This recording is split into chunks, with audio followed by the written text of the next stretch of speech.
آج کل social media پر حضرت امیر معاویہ رضی اللہ عنہ کی شان میں بہت گستاخی کی جا رہی ہے. موضوع مکمل کرنے پر اس پر بھی گفتگو فرمائیں. بیٹا صرف حضرت معاویہ کی ذات کی بات نہیں ہے. حضرت معاویہ ہو جائیں، صحابہ کرام ہو جائیں، اہل بیت عظام ہو جائیں، ان سب پر یہ ساری چیزیں چل رہی ہیں. تو یہ قیامت کی نشانی ہے. ہماری FIA سائبر کرائم کو اس چیز کا نوٹس لینا چاہیے.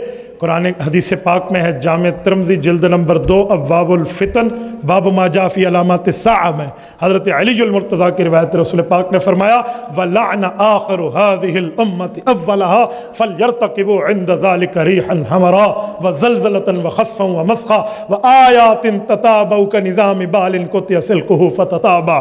کہے لوگوں، جب پرانے لوگوں کو یہ نئے لوگ آ کر گالم گلوچ کریں گے، یعنی بعد والے پہلوں کو یوں گالم گلوچ کریں گے، تو یہ قیامت کی نشانی ہوگی. اس وقت یاد رکھنا، آسمان سے آئیں گے سرخ آندھیاں، آسمان سے آئیں گے تمہارے لیے پتھر، آسمان سے آئیں گے عذابات یوں جیسے ایک تسبیح کا دانہ ہوتا ہے نا، جیسے تسبیح، میں مثال سمجھانے کے لیے قطع سلکہ فتتابعوا، یعنی یوں ایک جگہ سے کاٹ لیں تو اس کے دانے پے در پے گرتے ہیں. فرمایا یوں عذابات آپ پر پے در پے آئیں گے. کہیں انبیاء کی گستاخی، کہیں صحابہ کی گستاخی، کہیں اہل بیت کی گستاخی، کہیں اولیاء کی گستاخی، کہیں علماء کو بکواسیات، یہ تمام اسی قبیل میں داخل ہیں. بھائی اگر پیغمبر کے صحابہ اور اہل بیت کی عزت مجروح ہو گئی، ہم غیر مسلم کو دعوت اسلام کس نیت کس منہ سے پیش کریں گے؟ یہ ہمارے اسلام کی اساس اور بنیاد ہے. اس پر تھوڑی سی ترتیب دے دیں. کہتے ہیں تھوڑا سا بیان سرائکی میں بھی کر لیں. او لاؤ جی، کام تو پورا ہو گیا. میں سریکی میں آپ پر کیا کہوں، میٹھی اور سریکی زبان تو سریکی ہے. پہلے کہتے تھے میں سریکی میں بات کر لیتا، میرے لیے تو کوئی مسئلہ نہیں ہے جی. 2-4 گلاں سریکی چھوڑ جائیں. میں آپ کی خدمت میں ایک بات کہہ رہا ہوں. جیسے بھائی نے یہ بات کی ہے نا کہ سوشل میڈیا والے آج کل کسی انجینئر کو سنتے ہیں تو اس بارے میں بتا دیں. تو بھائی ایک بات ذہن میں رکھو، دین کا مسئلہ لینا ہے تو اس انجینئر کے پاس جاؤ جو عالم بھی ہو اور انجینئر بھی ہو. خیر ہے، انجینئر ہے خیر ہے، لیکن عالم ہو.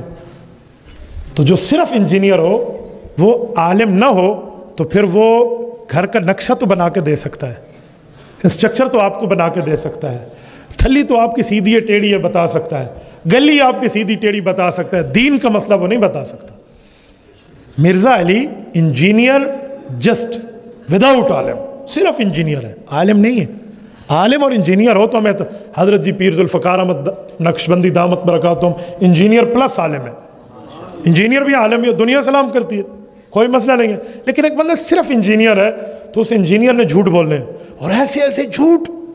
لوگ کہتے ہیں فلاں فلاں. میں کہتا ہوں سنو، مرزا وہ جو تھا قادیانی، اس کے لیے ہم ایک شعر سناتے رہتے ہیں، مولانا ظفر علی خان کی قبر پہ اللہ کروڑوں اربوں رحمتیں نازل کرے. یہ وزیر آباد کی سرزمین میں آپ کے قریبی ہیں، وزیر آباد میں آپ کبھی جائیے، حضرت کی قبر پہ فاتحہ پڑھیے. کیا جواب دیا تھا مرزا قادیانی کو؟ کہا تھا جب مرزا نے کہا نا کہ 50 کتابیں لکھوں گا، چندہ دو، متحدہ ہندوستان پورے نے فاؤنڈیشن ان کو ڈونیشن دیا اور اس نے 5 لکھی. لوگوں نے کہا 45 اور اس نے کہا واہ کتنی کہی تھی؟ کہا جی 50. کہا 5 اور 50 میں صفر کا ہی تو فرق ہے. تو حضرت مولانا ظفر علی خان نے جواب دیا تھا، نے کہا مسلمہ کے جانشین، مرزا مسلمہ قذاب کا، کہ مسلمہ کے جانشین گرا کٹوں سے کم نہیں، کتر کے جیب لے گئے پیغمبری کے نام سے. ٹھیک ہے. اور یہ بخاری مسلم کے نام پہ لوگوں کو جھوٹ بول کے ایمان پہ ڈاکہ ڈال رہا ہے. میں مرزے کو آج اس دھرتی سے بیٹھ کر بزور آواز بطور دلیل کہوں گا، مرزا تو نے رسول اللہ کی حدیث پہ جھوٹ بولا ہے. وہ حدیث یہ ہے، وہ تو سناتے ہوئے کہتا ہے کہ حضرت علی المرتضیٰ کو رسول اللہ نے فرمایا کہ ایک وقت ہوگا تیری اور حضرت عائشہ کی جنگ ہوگی. تو حضرت علی نے فرمایا یا رسول اللہ پھر تو میں ظالم ہوگا. اتنے تک تو بات کر کے آگے جھوٹ بولتا ہے، حالانکہ وہ حدیث کا لفظ نہیں ہے. اگلا کہتے ہیں حضرت علی المرتضیٰ کو حضور نے فرمایا نہیں تو ظالم نہیں ہوگا، عائشہ ظالمہ ہوگی. نعوذ باللہ. مرزا ولو کان بعضکم لغاز ظہیرا، تو نے ماں کا دودھ پیا ہے، بوتل کا نہیں پیا. اس فقیر کو آج یہ حدیث پاک کا لفظ دکھا دے، منہ مانگا انعام لے. لیکن قیامت تک تیرے آباء و اجداد بھی زور لگا لینا، تم یہ لفظ پیغمبر کی زبان سے ثابت نہیں کر سکتے، تم نے جھوٹ بولا ہے. اور میرے پاک پیغمبر کا فرمان پیغمبر کے 70 صحابہ سے ثابت ہے، حدیث متواتر ہے. میرے پاک نبی نے فرمایا جس شخص نے میرے اوپر جھوٹ بولا، من کذب علی متعمدا فلیتبوأ مقعدہ من النار، کہ جس نے جان بوجھ کے میرے اوپر جھوٹ بولا وہ اپنا گھر جہنم میں بنا لے۔ مرزا کے فالوورز جو اندھے ہیں، اگر وہ کہے کہ بھولے سے منہ میں نکل گیا تھا، جان بوجھ کے نہیں تھا، تو اس سے پھر رجوع کروا لو، کہے میں نے حدیث کے نام پہ جھوٹ بولا تھا، اللہ مجھے معاف کرے، کہلواؤ، ہم مان لیں گے، ہمیں کون سا تعصب کی بات ہے، ہم مان لیں گے، لیکن نکالو۔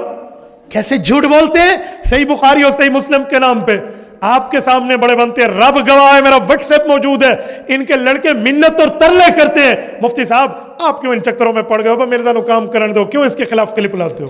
یہ ترلے اور منتیں نہ ہوں، میں اللہ کی گھر مسجد میں کہہ رہا ہوں، جھوٹ بولوں اللہ میرے ساتھ مدد کھینچ لے گا، منت اور ترلے اور پاؤں پر پڑ، حضرت میں نے کہا سنیں، جب تک یہ پیغمبر کے صحابہ اور اہل بیت پر بکواس کرے گا ہم اس کا پیچھا نہیں چھوڑیں گے۔ یہ کوئی بات ہے؟ دو بار مجھ سے مہلت مانگی ہے، ایک مرتبہ محرم تک، ایک مرتبہ فلاں مہینے تک گزارا کر لیں، اجی گزارا کر لیں تھوڑا دن ہے انشاءاللہ پھر بات کر لیتے، پھر یہ دو تین سال پہلے سے لے کر آج تک کی بات کر رہا ہوں آپ کو، یہ نایا رولا تو ہون بھی ہے نا اس دن حال تو پرانا، لیکن اسے پتہ ہے کس کے سامنے بیٹھنا اور کس کے سامنے نہیں بیٹھنا۔ ابھی تو ہمارا مناظر بھی نہیں گیا اور یہ بھی کی بلی بن گیا ہے، کوئی مناظر پہنچتا تو اس کی شلوار دھونے کے قابل ہوتی، تو بھائی تھوڑا گزارا، ٹھیک ہے، ایسی بات نہیں ہے، بات وہ کریں جو بات کرنے والی ہے۔